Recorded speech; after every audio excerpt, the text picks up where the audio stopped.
Hi, this is Colin from Watch Off the Cuff. I have a couple of examples of metallic bracelets that have what I call a friction sliding clasp. And I'm just going to show you quickly how to adjust it on your own if you ever have to do that. So I'm going to take, in this case, I'm taking a 2mm watchmaker screwdriver, but anything you've got that's small enough to fit in there. And it goes in this slot right here, same over here. So what you do is you simply go and you just lift there.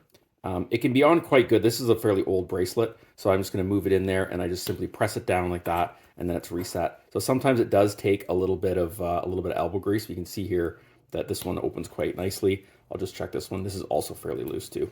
Anyway, if you have a newer one, both these bracelets are quite old.